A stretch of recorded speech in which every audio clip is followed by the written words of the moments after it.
Hello, everyone. I'm joined today by Daniel Dockery, the writer of the upcoming book, I Am the Night, an unofficial history of Batman, the animated series. Did I get the title right? Yeah, I think, well, the ultimate unauthorized history. Excuse me, the ultimate unauthorized history. And I've read it, and I agree with the title. It is accurate. Thank you.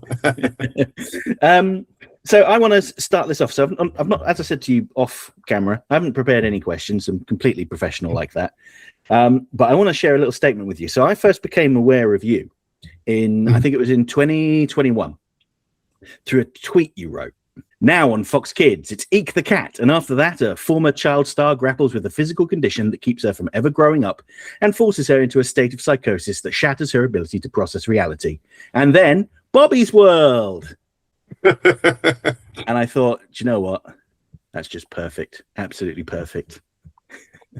I'm glad you bring that up. That's probably I remember creating that one. I think it was around the time when I had turned in my first book to the, and it hadn't been really edited or anything yet, but I turned in my first book to the publisher, kind of the first draft, and I was thinking about what I wanted to do for the next one, and a book about Batman the Animated Series had kind of popped in my head. And so I started rewatching the show, and I think it's pretty well regarded in terms of like speaking to its audience, not taking its audience for granted, really allowing its audience to kind of take the reins and how they want to interpret it, how they want to sift through the emotions and the narrative of the show. And you hear all of that, and then you hear the phrase, one of the most annoying phrases that I constantly hear is like, well, it was actually made for adults. No, it was made for children. It was just a very good kid show. And if you make it like all great cartoons, they're for everybody. But I went back and watched it, and one of the episodes I watched was Baby Doll. And even with all that said about it was made for kids and adults, I watched that episode, and by the end, it felt like I'd been hit in the gut. Baby Doll is like this amazing, terrifying, horrible masterpiece of a bummer ending. Yes. I had thought to myself, I am not going to fall into the thing of making this series more than what it was. Because at the time I was just kind of toying around with writing a book about it. And then I started watching it, and I was like, oh, I'm going to absolutely make this series into the biggest thing possible. This series is the best adventure cartoon ever made.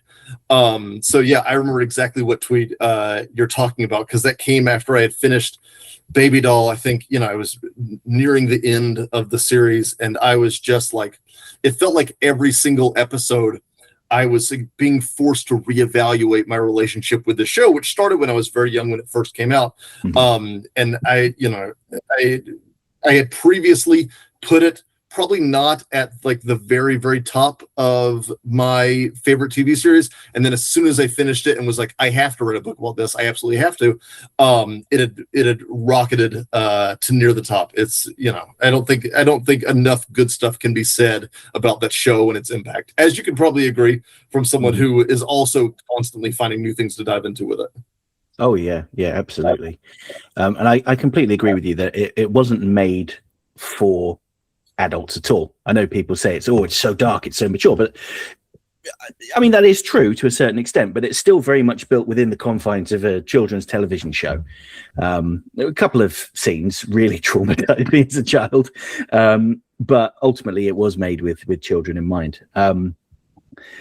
So that's kind of like the origin of why you wanted to write the book. How did you go about just getting in touch with people that worked on the show?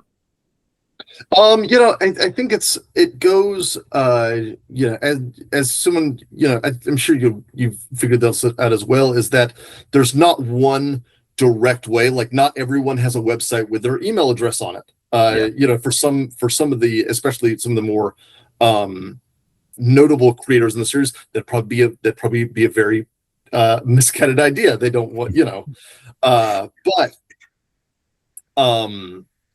it was a lot of finding people in a variety, like some I found through social media, some who did have websites that were still working, not necessarily in Batman, but in like other areas, like selling their art or doing like blogs that kind of reminisced about the show or their time in animation. Through that, there was some referrals from other people, which was really very kind of them to make those, because you don't want to slide into like your friend that you haven't talked to in 20 years' inbox and be like, hey, there's like a guy who likes Batman. Do you want to talk to him about Batman? Which is, do you want to talk about Batman is a question they get 9,000 times a day. So it was there was a lot of different ways, and it required a lot of patience. But as somebody that does reporting, it's kind of part of the job of just figuring out how to get in touch with people in a way that's approachable, but not too like invasive. Like you based on like someone's like social media output or lack thereof, you can kind of get a sense of who is like from the very beginning is like they're not going to want to say anything. You don't want to like be the mosquito in their ear. Talk to me about Batman. Do you remember Batman? The 90s. Remember those? So a variety of ways. Yeah. And I'm sure this is true for you as well, but I found in speaking with many of them, they're more than happy to talk about this show. They're very proud of the work they did on it. Yeah. One of the things I quite liked about your book is the way that there are very few like actual like direct quotes through it. It's like you don't just say, "Oh, and then Paul Dini said duh, duh, duh, duh, duh." Instead, you kind of craft a story about it. You recount the events based on presumably on what all of the different people had said to you, and present it in a kind of as a narrative, I suppose. It read very smoothly, and I thought it was very balanced and very fair as well. I could tell you brought a lot of different perspectives together to form this one narrative running through it. At least I assume you had. Yeah, I tried to be as fair about it as possible. There was an opportunity to kind of do this as an oral history, but as you've read from the author, I think it's W.R. Miller. He wrote these gigantic oral histories of it, and you're not going to get any better for Batman the Animated Series oral histories than those. Those are huge. I agree. Those are huge and very comprehensive. And there's been oral histories done for Vulture. My friend Josie Riesman wrote an incredible Vulture oral history of Batman the Animated Series. So I knew that I was not going to be able to top that.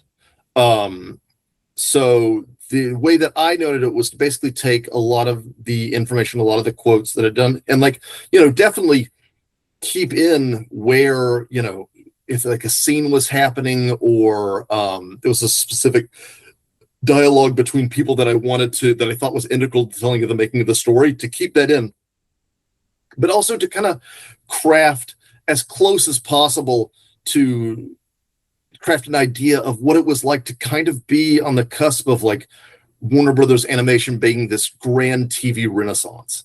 And to kind of put people in the forefront of like, oh, I am, there's one of my favorite quotes is by Paul Dini when he was talking about the fact that like what like a normal day in the office was of like going over some creative decision with Tom Ruger and then getting called into Randy Rigel's office to like hear something, and then Bruce Timm coming over and like, just talking to all these different people. And I really wanted to present this kind of atmosphere that's very exciting.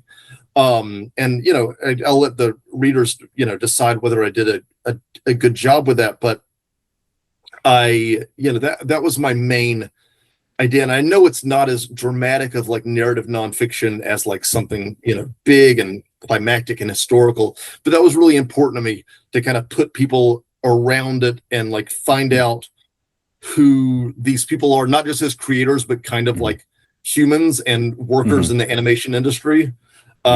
Which has never been exactly the most certain stable industry. That was a big thing from the beginning, is that I kind of wanted to tell a story with a lot of people in it, get a lot of perspectives, even a lot of people whose perspective hadn't quite been as publicized. But I think that I hopefully I pulled that off. No, I think you did. I really do think you did. And I said this to you previously after I finished reading it, that I think one of my favorite parts of this book is the way that you don't take shots at easy targets. So, for instance, there's within like the fan community, there's criticism of, say, Sean Catherine Derrick because, she wanted to make a more progressive show. And she ended up being kind of forced out. It would have been so easy to just like regurgitate that narrative, that she was a problem and she had to go, etc. But you don't at all. You say, well, this is her perspective. This is what she was trying to do. And you don't present it as a good thing or a bad thing. And I found that very refreshing. Yeah, one of the reasons that I think made it a little bit easier to write this or to justify writing this is that the wonderful art book Batman Animated is out of print. And I think, a lot of Batman history comes from that book. Or Batman the Animated Series history comes from that book. And it's a fantastically written book. And even in that book, they give credit to Sean Derrick's contributions of her focus on like Catwoman and Montoya and all of these like female side characters, and how she wanted to kind of like give them adequate screen time. But over time, I guess not really having a lot of comments from her specifically or people that worked on the show that she had kind of brought into production,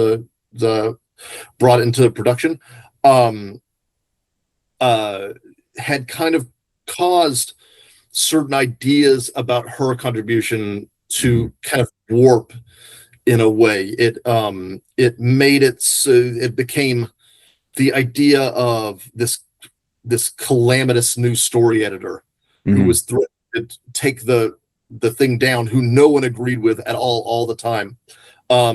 Became, I guess it kind of exploded into something that one of my missions in the book was like, first of all, I need to talk to Sean Derrick and find out her side of things. I need to talk to some of the writers that she worked with and find out their side of things. And I need to talk to the people who worked with her. And for the most part, the people who worked with her there was no ill will about it. It was kind of this, we think this show should be this, you think the show should be this, and we're at a standstill. Kind of a gridlock where not as many scripts are being made or getting put through as we need them to. And that was kind of, that's one of the things that I wanted to accomplish, because very few people go into a cartoon series being like, I want to destroy this. Yeah. I disagree so hard that I'm willing to take this show down. Which I think the reputation that she'd gathered in some online circles kind of into that. And I found out from talking to her that wasn't, and from talking to other people that wasn't the case at all. That it was a case of clashing visions and had forcing things to a bit of a standstill. As frustrating as that it was at the time. I don't want to downplay how kind of on edge it made everyone to kind of have this show. This show's going to be out next year. This show is meant to be out in fall of next year. We need to move this along, otherwise we're not going to have a show. So yeah, I kind of wanted to give everything a balanced treatment. And I think it also would have been easiest, like, oh, she's the person who wanted to put the recycling bin in the Batcave, which is the example that's used all the time. But I also wanted to give the book like fuller context, and I looked at other cartoons at the time, and in 1991 everyone wanted to put a recycling bin places. Like Sonic the Hedgehog cartoons ended with Sonic giving you like ecological tips, and like Teenage Mutant Ninja Turtles for a whole season ended with like the turtle tips, like close the freezer, Raphael, you're gonna let all the cold air out, that's harmful for electricity. Like in so many shows, the late Ted Turner was like giving like full-length interviews about how important he thought Captain Planet was. So I think the historical context for the recycling bins is very important, because we were in like it was to the extent that like studio executives were like, maybe we care about the Earth too much. It's funny to like think of, but that's where they're like, if we make too many ecologically minded cartoons, eventually kids are gonna be like, can we like not can we not recycle for a second? Can we just like let Batman like tussle for a little bit? So yeah, that I wanted to make it in every way I could, kind of make it balanced. Yeah. And that's kind of a nice segue to my next thought on this, in that you provide a lot of historical context that isn't necessarily obvious to people that weren't, alive and watching cartoons at the time. As difficult as it is for me to imagine, there are people younger than me out there that didn't grow up with this show, and they don't understand the timelines. They don't understand what cartoons were like in, say, the 1980s, or even some of the contemporary cartoons at the time, like DuckTales, or I don't know, Tailspin, Tasmania. Now, I'm not saying that any of those shows are bad, but I really like the way you kind of weaved in the context of the cartoons at the time and what they were like and the kind of content they were talking about, and then also the influence that BTAS clearly had on later shows like Gargoyles.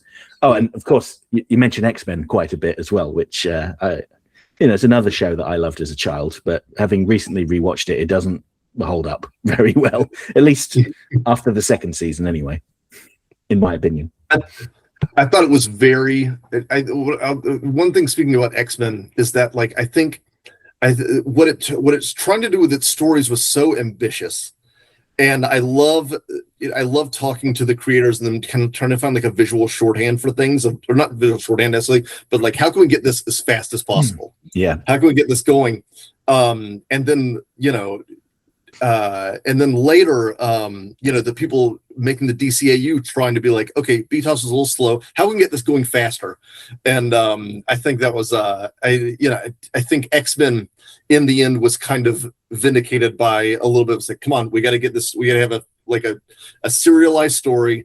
We got to get these as fast as possible. But yeah, one thing that was really interesting to me is that, you imagine you'd go back and you'd see a lot of like Batman versus X-Men, or Batman, versus other adventure cartoons. But if you go back on, like, if you like research like newspapers.com, and you look at all of like the ratings reports, you would think that like the creators of Batman the Animated Series and the creators of like Goof Troop by simply for being in the same time slot were like out for each other's blood. So I think that's a pretty good ratings warfare battle that exemplifies the sheer amount of cartoons at the time, the wide array of like genres on display, and it really bolsters. I feel like it bolsters the argument of the fact that like we were experiencing kind of maybe an unprecedented era for cartoons on television. We had never quite had so many cartoons being made, and not just so many cartoons being made, but so many that had such like funding and resources being allocated to them, and creatives being kind of trusted with their vision about them. So yeah, that was I really wanted to try to do that, and I also wanted to do it to kind of like clear up some of the not necessarily rumors, but some of the stuff that had been said over the years of just like, oh, Gargoyles was obviously Disney's answer to Batman the Animated Series. And I was like, well, I'll find the guy who made Gargoyles. Let's ask him about it. And like X-Men, like, oh, were X-Men and Batman at war? Well, I don't know. Let's talk to people who made X-Men. Let's see how they felt about Batman. And that was all of that stuff was like really, really important to me in crafting this, because on one hand, I probably could have written a more focused book, like just on start to finish Batman the Animated Series, and I think that book would have been fantastic. But it would felt disingenuous to me to pretend that it happened by itself, and pretend that its ethos in creation wasn't at least partially shared by what was going on at Disney, or what was going on with other Fox Kids shows, or what was going on in a show like Animaniacs or something, which also followed the rule of like, okay, we're not gonna talk down to kids. We're gonna try to meet them at eye level a little bit, and be like, we know you will appreciate good stories in the way that we appreciate good stories. And if you don't, well, no shame for trying. So yeah, I really wanted to give an example of a thriving animation ecosystem. Because that was, I feel like without it, you would read a book about Batman series, and like if you had watched any other cartoons at the time, you'd be like, well, that cartoon was good too. It wasn't all Batman, as much as like Batman kind of consumed my interest in comparison to in any other show that came out during that time period. It wasn't the only show, and in a way, recently the other shows made me more appreciative of Batman and what it did in comparison to how it differed from other shows. And as you said, the influence it had on other shows, and when other shows tried to, zig when Batman zagged. Yeah. So if I change my line of questioning a little bit here, was there anyone that you interviewed for this book that you kind of had to pinch yourself going, I can't believe I'm speaking to this person? There was some people that were so generous with their time that I did not in a way that I did not expect, nor did I warrant it. I remember the day I talked to Paul Dini, I had I didn't panic about the manuscript, but I was like, did I call Batman too much in this book? Like, you have like Dark Knight, World's Greatest Detective, Cape Crusader, all this kind of stuff. But then I looked at a page and it was like Batman. I was like, is that too many Batmans for a book about Batman? And then I was like, oh, I'm talking to like one of the Batman writers from the character's entire history. Maybe I shouldn't be, beating myself up about calling Batman too much. There were other, but there were also certain other people that were so not just informative about their time there, but informative about how they felt about creating art. Like, I talked to Eric Radomski, and Eric went on this like not necessarily a tangent, but he started talking about in a very detailed way, the methodology behind like the black backgrounds and stuff, and like what colors showed up best, and like how you could pattern different colors on there, and what you needed to do to make it so that it didn't look, so that you got something more than like experimental animation, that made it look presentable for like, a Saturday morning or a weekday afternoon cartoon. And I wish I could have put all of that in there, but when you have like 82,000 words, spending 2,000 words on like the efficacy of certain methods of making a black background, I just couldn't spare it. If the book is successful enough, people are like, I want the ultimate Batman thing, and they give me a bigger book, then maybe I could. Alan Burnett, I talked to him about this. I talked to him about like writing and like his kind of writing rules, and he explained them to me. And then the next day I got an email from him that was like, I don't think I explained myself well enough. And he sent me like 2 pages of like his rules for writing a good cartoon. And I was thinking, like, I just got a course in animation writing from Alan Burnett. And I was like, that is amazing. I will keep that with me forever. So it was a lot of stuff like that. As much as, people think, like, oh man, you must have heard so much gossip or whatever. Like, you hear a fair amount of that just by talking to people and like asking them kind of deep dive questions about their lives. But what would really stuck out to me as like an animation fan, was how many people took the time to say, okay, here's how I did this, and here's how I couldn't do it this way, and here's how I worked around my limitations to finally make it look like it did, or sound like it did, or was written like it was. So that, I think that was the pinch me moments, was just like the little times when I wasn't necessarily a journalist at the time. I was like a student, just being like, yes, please, Mr. Burnett, tell me your rules about, how many lines a character should have before you think an audience member will get tired of hearing, like, how many lines can a monologue be? Like, tell me very specifically. And he had a very specific role. And a lot of the writers that he talked to, or a lot of the writers that he kind of taught, like Zana Davis and Rainer Rigel and stuff, carry that with them. And Bob Goodman, they carry those kind of lessons with them, as like when Alan Burnett gives you a hint, or a like, hey, you should do it this way, they carry it with them forever. They still hold on to that as gospel. So I think that was probably the pinch me moments, is not necessarily what I learned about the show, but what I learned about just crafting cartoons in general. It was invaluable. Yeah. Alan Burnett is one of the like unsung heroes of just animation in general, and he's so modest as well. When I met him, and I was just trying to have a conversation with him just about it, he was like, all this stuff that I wrote, it's just just things that came to me. It's not a big deal, just part of my job. Like, for God's sake, Alan, you've defined people's lives, man. Yeah. take some praise, damn you. Yeah. Oh my gosh. No, he was everybody it's one of those people that like no one had an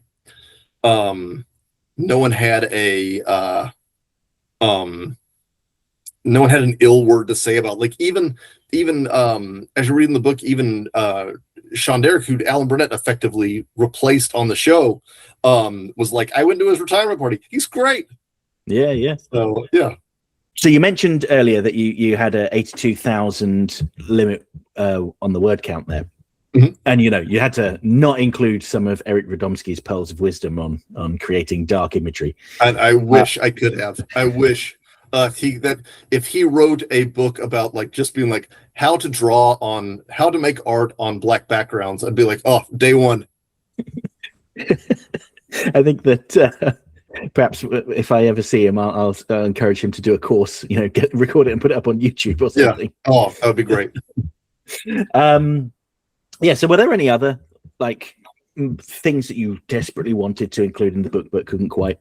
There was some stuff. There was some things on certain episodes that I did not have time to put in there. Well, first of all, I was telling somebody about this the other day, when they were like, were there any shows that you wrote about at length that you had to cut from? And oh my gosh, I talked a little bit about Freakazoid during the Kids WB section.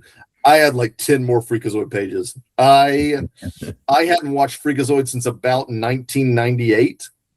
And then I started rewatching it, and Freakazoid became one of my like new loves, or renewed loves.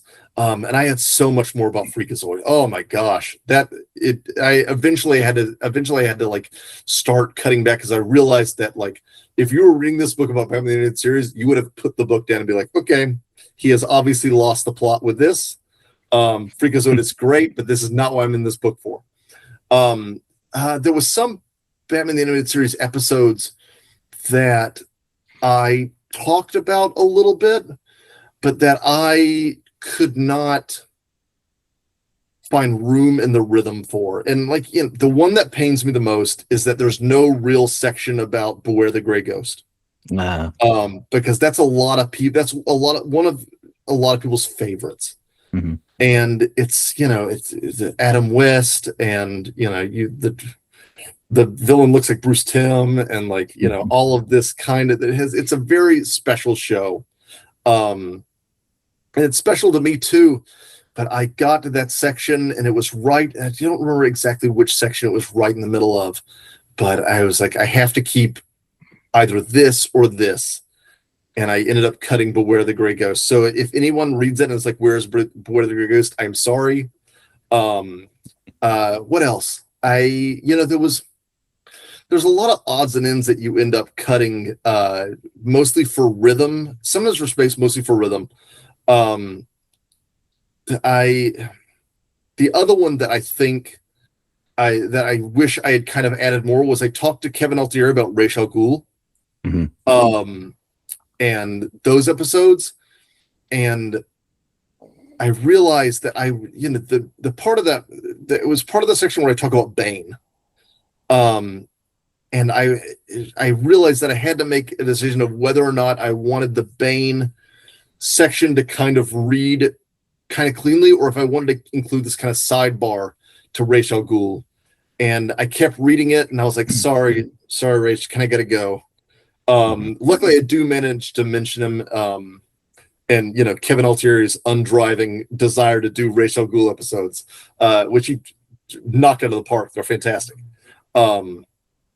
But Bane kind of came first, if only because I was like, okay, I will have served the story better if I stick with it like this rather than if I take this diversion. But that, as somebody that's also written a book about Batman the Animated Series, that there's stuff that you have to, like, eventually you say, I kind of have to kill this darling a little bit, because as much as I want to take this tangent, it will not serve the wider thing I'm trying to say. Like, I'll lose, like, I can take a detour, but when I get back to the main road, are people still going to be with me on this? So yeah, I had to, that was most of the stuff, is me going on and on and on and realizing that, like, the wider thing I was trying to tell was kind of being lost in the rear view a little bit.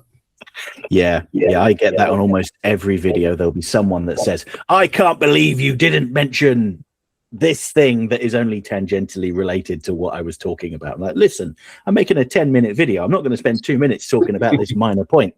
You can talk about it in the comments. Go ahead. Yeah. But yeah, I'm glad you mentioned Kevin Altieri's love for Ra's al Ghul. Kevin Altieri is my favorite director of the lot, because he's just directed so many tremendous episodes, and I really like his Frank. I was talking to Frank Paur about this, and he described it in a certain way, and now I've lost the wording, but he was just like, he doesn't care. He just go in there and he'd cut it up and just cut the script up and make it work. I really like that approach he took. It didn't win him very many friends with the writers, as I'm sure he told you, but I think overall it resulted in probably a better product. Go ahead. Tell me. All right. Tell me off the top of your head, which is your favorite episode of Batman the Animated Series? If you've got someone in front of you who has never seen it before, you want them to like the show, you're like, okay, you've got to watch this one.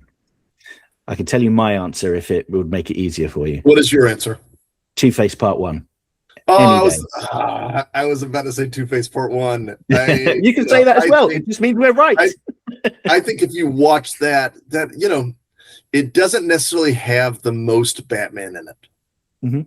Nor does it kind of feel like, even compared to other Part 1s, it doesn't necessarily feel like that. Because if you watch like Feet of Clay Part 1, that doesn't really feel like Two-Face Part 1.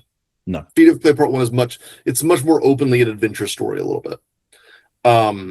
But Two-Face Part 1 is a great example of how singular Batman the Animated Series was. Like, you'd go into it and you'd probably think, like, oh, it's about Two-Face. He gets sad. He turns into a scarred gangster. But you get to watch, this amazing direction, and this really deft storytelling, which, like, in a 1992 kids cartoon includes like an extended therapy sequence. Mm-hmm. And then you watch this. It all builds to this ending, which is like maybe I'm probably using this word, probably the greatest representation of Batman the Animated Series villainy, where lightning strikes and you see Two-Face's face, and then his face. Usually when Two-Face or a monstrous character is introduced in Batman the Animated Series, like, let's take the Dark Knight. When Harvey Dent looks up from that pillow and you see his thing, it is meant to be for the audience, it is meant to be oh, my stars moment. But in Batman the Animated Series, when Two-Face looks at the camera, he's the one having the my stars moment. It is a mix of like shame and self-loathing and revulsion. And Two-Face Part 1 is a great way to explain not just how good the show is, but how special it is, both in comparison to the shows that came out around it and in terms of like wider Batman media. I don't know if I would probably be my go-to if I was like, here, watch this show. If I had a group of friends watching with me, I've done this before. My choice is probably Harley's Holiday. Okay. Harley's Holiday is such a fun episode, and it's so well animated. It is beautiful to look at. And it has just enough tinges of kind of pathos to make you recognize that like there are, there's kind of some psychological depth going on here. But it's such a fun episode, and it's also got enough of like the adventure prime stuff so that you're not kind of thrown off by the reputation you've seen Batman the Series accrue as the serious Batman cartoon over the years. So that would probably be if the person's watching by themselves, I will say watch Two-Face Part 1 and just kind of bask in it. If I'm in a group and I want to choose like a crowd pleaser, I choose Harley's Holiday. Okay, well they're both Kevin's episodes, so I'm sure he'll be pleased to hear that. Yeah, and that's not to say that the other directors aren't fantastic as well. Obviously, Dan Riba's directed so many wonderful episodes like Trial, Baby Doll, as you were talking about earlier. Baby Doll's great. The four main directors, Kevin, Dan, Boyd, and Frank. Mm-hmm. Right? Am I missing someone? There's Dick Sebast as well, but he left early on. He left fairly early on. Yeah.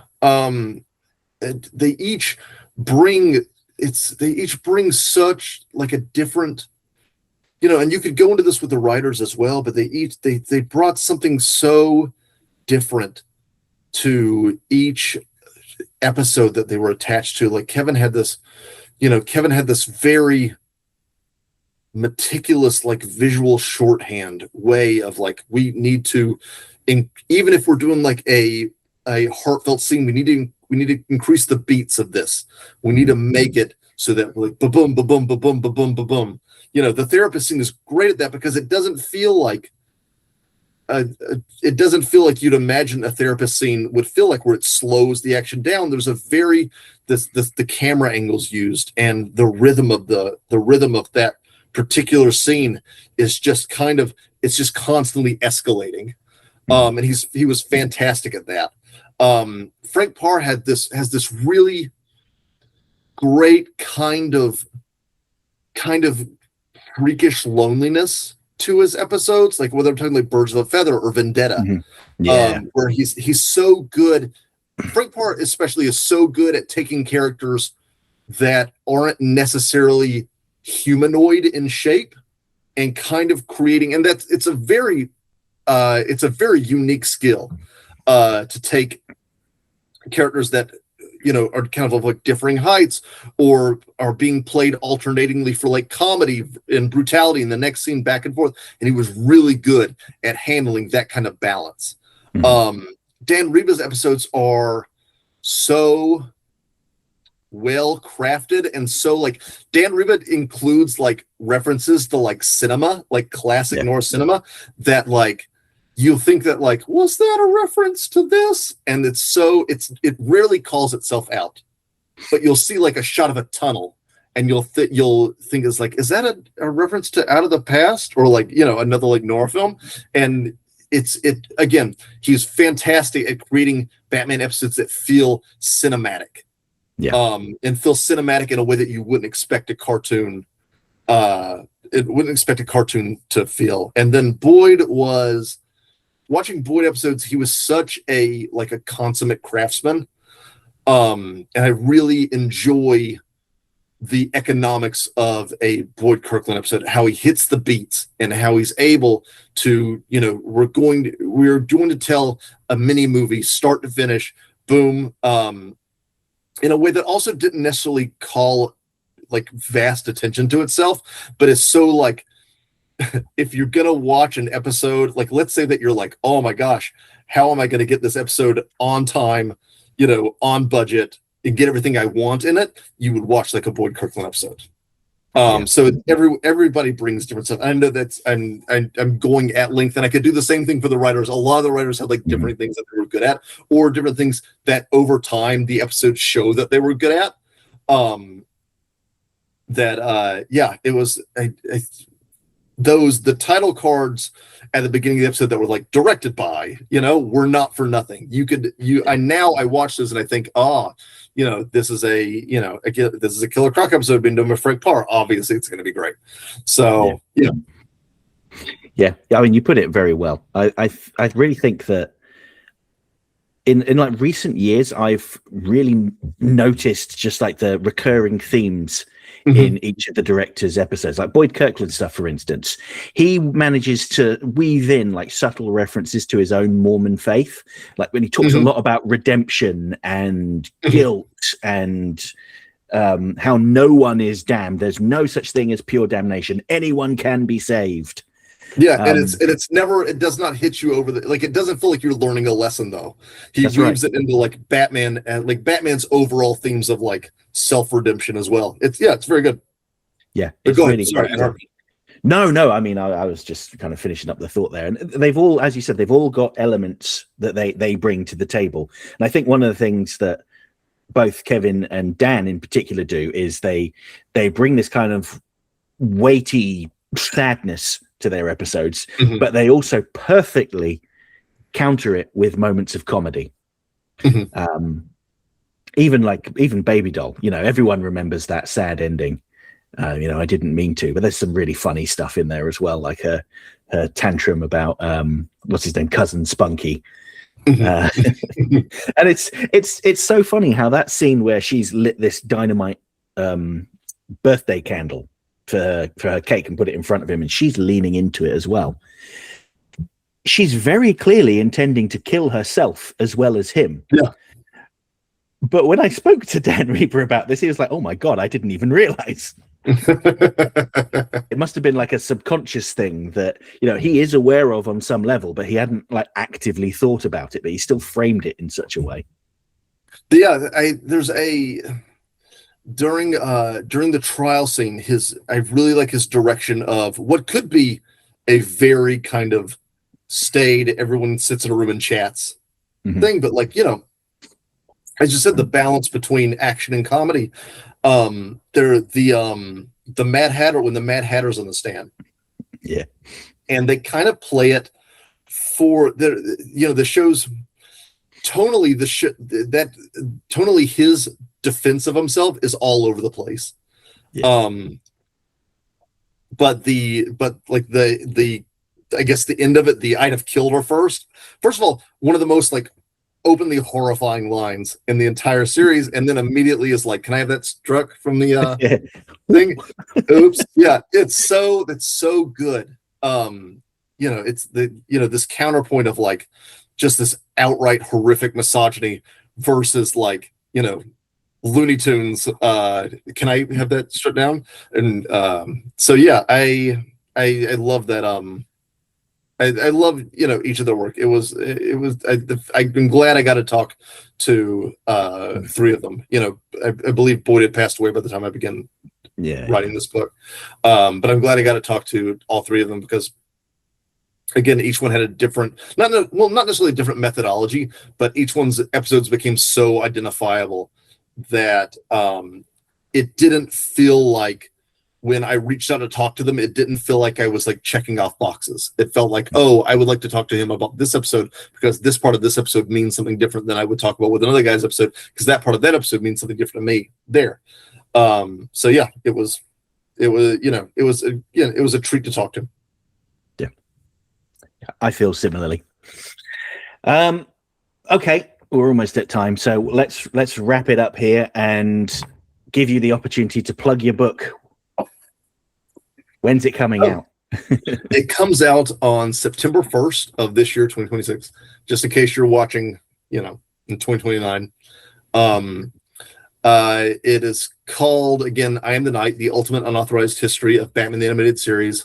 It is a book about Batman the Animated Series, but it's also kind of a testament to animation when it is granted the proper time, resources, support from higher ups.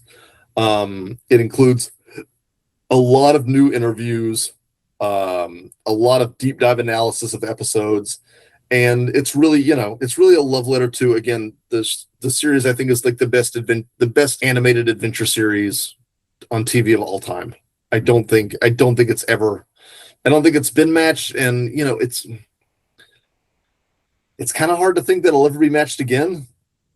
So especially with animation going through like this kind of unstable, probably the most unstable era, since its genesis. Yeah. Right now. So I would love to say that I wrote this book because I wanted to bring focus back to animation as like an important art form. But that kind of happened by happenstance.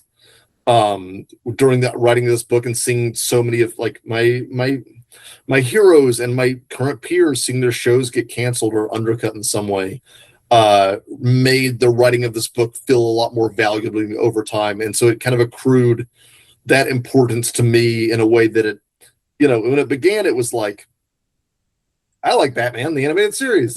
We should write a book about this. It's great. And over time, it was like, the end mission was like, animation is important, and we need future generations to take it as such. It cannot be the most disposable pillar of a misguided franchising plan. It has to be something that you want to see succeed, because when a good cartoon hits, people don't forget it. Yeah. People, people are going to remember this series forever and what it gave to them, and like, the singular impact it had on everybody who watched it, whether they watched it casually or whether they, went on to become an animator themselves. Yeah. Really well said. And where can you get your book? Presumably anywhere books are sold. Anywhere books are sold.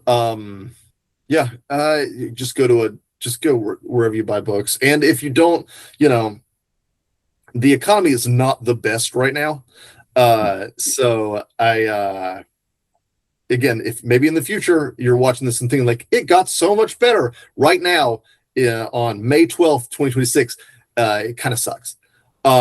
So the best way you can, and if you want to read the book, and you don't necessarily want to spend money on like a hardcover copy, request it from your local library. Libraries are one of the greatest, most fundamental resources we have. So request it from there, and if you get a friend to request it as well. That's awesome. And people wonder, book sales are important to an author's career, but having a lot of libraries request the book helps, because the libraries are buying those books. So yeah, if you request it from your local library, that's as important as buying one directly.